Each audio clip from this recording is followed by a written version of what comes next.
right, we are going to take notes over the Russian Revolution that takes place during World War I that we've been talking about in class. But first, before we start, I want you to be able to identify the causes of the February and October revolutions, their effects on the outcome of World War I, and be able to tell me about the Bolshevik establishment of the USSR. So that is what you should be able to answer questions over by the end of this video. All right, let's go ahead and talk about pre-revolution Russia. First of all, one major problem that was going on in Russia prior to the revolutions was most of the czars were ruling as autocrats, which just means absolute ruler. They were ruling as with complete control over their people. But most of the people living in Russia were serfs. And we know that serfs are just people who are bound to the land by law.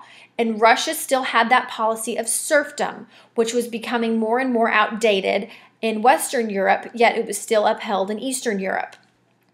After the Crimean War between the Ottomans and the Russians, when the Russians are not successful, they lose that war, Tsar Alexander II decides to liberate the serfs, basically set them free.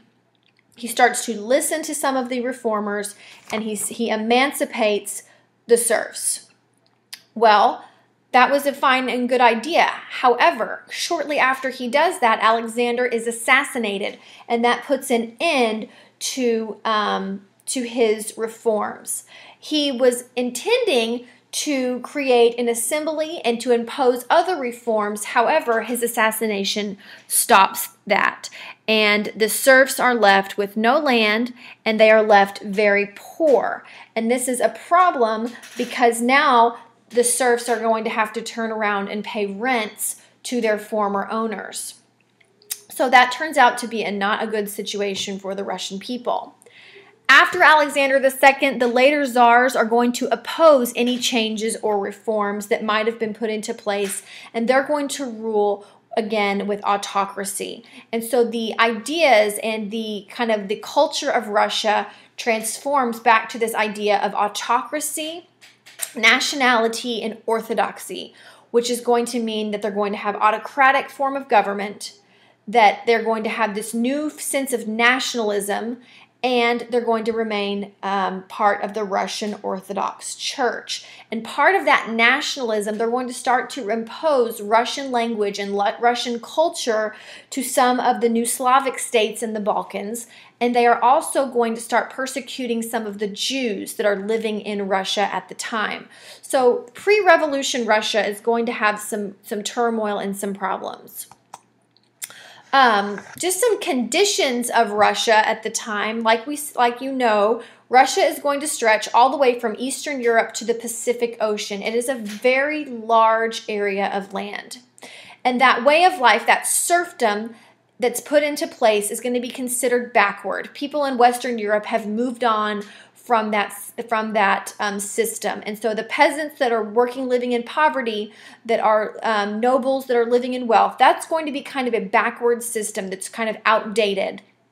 But the czars are going to oppose any kind of reforms. And so because of this, you're going to start to see revolutionary societies crop up, wanting to change the system and change the living situation in Russia. Under Tsar Nicholas II, something happens called Bloody Sunday, and that is going to lead to much more revolution in the future. Basically, what ends up happening at Bloody Sunday is Tsar Nicholas II, his troops, they open fire on some unarmed protesters at St. Petersburg.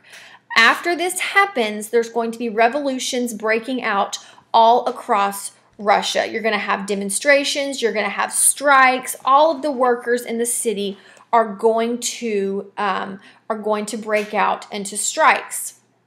Because of this, Tsar Nicholas II realizes that he is powerless over this and that he cannot control it, so he agrees to some limited reforms. And he actually does bring some improvements to the conditions of Russia. One of the things that he does, he creates the Duma, which is just the elected assembly or the elected legislature of Russia.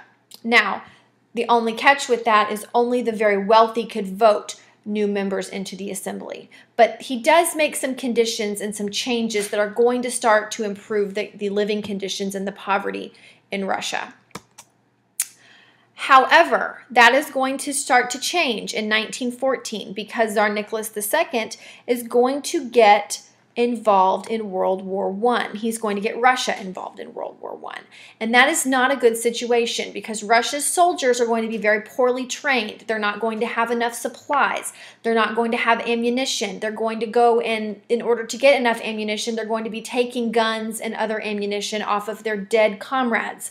They're not going to suffer very many, they're not going to win many battles, they're going to suffer many defeats.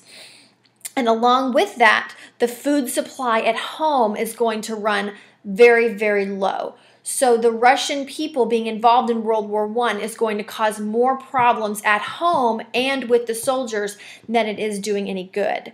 And so in reaction to this, in reaction to having not enough food and not being able to feed the people of Russia, food riots are going to break out in the cities across Russia in March. And while this revolution actually happens in March, sometimes it is referred to as the February Revolution.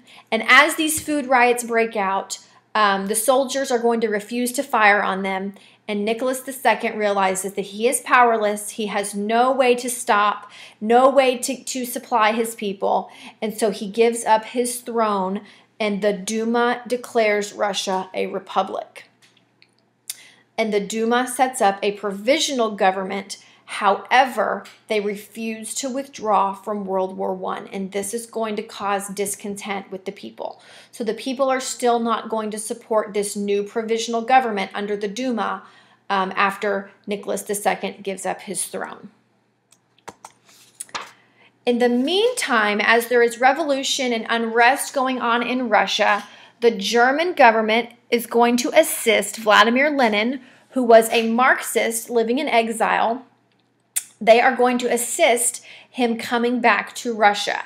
So Germany is going to help Vladimir Lenin come back to Russia because they hope that he will cause political unrest and he will kind of cause a distraction and help Germany end the war on the Eastern Front so that they can focus their attention on the Western Front.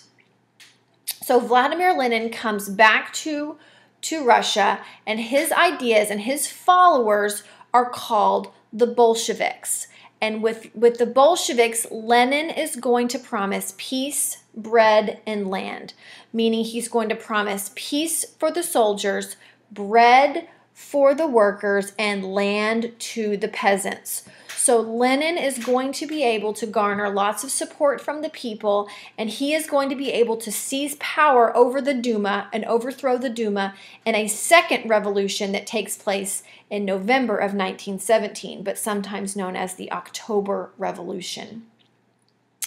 This is a picture right here of Vladimir Lenin, and below him is a cartoon that basically states that Comrade Lenin is going to clean up the filth. And so that kind of gives the insinuation that the Russian people saw him as kind of the person who was going to come and save them and kick out the monarch and provide what the people had wanted. So under Vladimir Lenin, he is able to establish and take control of the government, and he creates the USSR. And the Bolsheviks, when they take power, they change their name to communists. And so Lenin imposes a new communist system promising food and equality to his people. They change the name of their country. It now becomes the USSR, the Union of Soviet Socialist Republics, and Russia becomes the world's first communist country. All right, so once Lenin comes in and takes over and establishes communism, the communists withdraw from World War I. Land is transferred to poor peasants, and all of Russia's industries are going to be nationalized, meaning taken over by the government. However, during this time, there is going to be some division over support for this new government. You're going to have the Reds that support Lenin and his communist ideas, and you're going to have the Whites who support the restoration of the monarchy. And kind of like when we talked about the French Revolution, many of the European powers, as well as the United States, are going to be very weary of this Russian Revolution and this Bolshevik takeover. And they're going to support the whites in restoring the old monarch because of their skepticism of this communist system. So the whites are actually going to garner support from the U.S. and other European powers. However, despite their help, the Red Army is going to be successful because they're going to have the support of the working class and they're going to have support of the peasants. So the Red Army is successful in the Russian Civil War. After about 2 years of fighting, the Red Army wins and communism is going to be secured.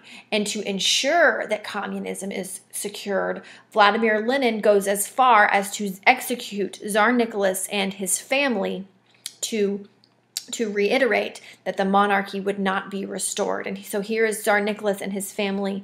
They are pictured below. So I just kind of want to give you a brief overview of how economics looked under Vladimir Lenin. And we've talked about communism and class, but this will just give you some ideas because things were not always just wonderful once Lenin came into power. After about 5 years of turmoil, the Russian economy is going to be in complete shambles. And because Lenin feels like he now has political power, he needs to deliver on those promises of bread, peace, and land. So in order to do that, he realizes that he's got to make some changes to his system because the peasants are not growing enough food because they're afraid it's going to be seized by the government. And a famine in 1921 is going to start to show its face. And so the Russians are going to start to decline economically. But Lenin wants to keep the peasants happy and he wants to keep power. So he comes up with a policy known as the NEP, or the New Economic Policy, where some private ownership is going to be permitted. So like small-scale manufacturing and agriculture is going to be permitted while the government is just going to control the major industries. And the NEP actually does start to show some success. By the time by the time he dies in 1924, the policy is going to start to show that production is increasing and things are getting better. However, after his death, many people thought that Leon Trotsky, who was the leader of the Red Army, is going to take control of the government. However, Joseph Stalin is able to come in and gain control, and that is where I will leave you because we will talk about Stalin when we get to World War II. But many of you know the moral of the story under Joseph Stalin. So that just gives you an idea of what economics looked like under Vladimir Lenin and what his communist government looked like. And you can have that knowledge when we're going into talking about Joseph Stalin in our next unit. Okay, so for our quick check questions, make sure you guys have these done whenever you get to class on next time we meet. First of all, tell me the cause of the revolutions in Russia. What was the causes of the Bloody Sunday, of the February and October revolutions?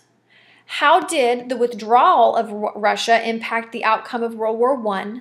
And how did these revolutions lead to the formation of the USSR? So make sure you guys have those questions answered by the time you get to class, and I will see you next time we meet.